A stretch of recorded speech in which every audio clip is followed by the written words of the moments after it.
So here I can start off with down the middle, and then from here I can show the anatomy as it was at the time of death. So everything is accurate, there's no rendering done. Since the cadaver was flash frozen, there were scans that were taken of the cadaver itself, and then from there you can see the anatomy as it was at the time of the death. You can also isolate or annotate different parts of the system. So in this case, I can start by removing the skin, removing the skeletal system, and other structures until I'm left with the gastrointestinal system. From here, I can get a better view by just zooming in, and I can also get a posterior view by just giving it a little spin. And in this case, I can start removing different structures and getting the annotation of any structure I remove. And I have this undo button where I can bring everything back up. This is amazing.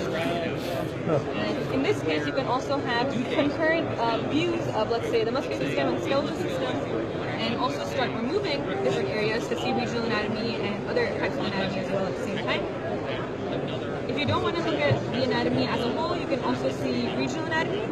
So in this case, I have the female head and neck. To mimic something that you'd find in surgery, you can also do natural cuts. So in this case, I have an incision made, and you can also see the relationship between the skin, the fat, and other structures. And as I showed earlier, you can go ahead and also remove structures here and press this undo button. And what's interesting is these are actually the scans that were done from the cadaver. So everything you see here is what we saw at 0.6 to 0.8 millimeter thickness.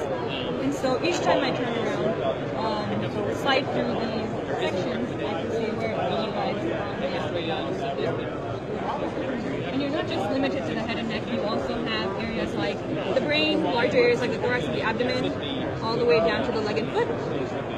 And what's most interesting to me is you can load in your own patient's CT or MRI scans, and from there you can get a 3D model of what you're seeing. So here we have a post-operative scan of a patient with a brain aneurysm, and this is the actual CT that was provided.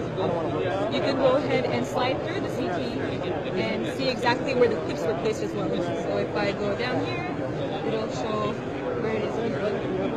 And same functionality as before. You can go ahead and make a quick cut into the 3D model and see where the clips were placed as well. So it's kind of more intuitive when you see something in 3D, where the clips were placed rather than just focusing on a CT. And you can also add in some vasculature if needed.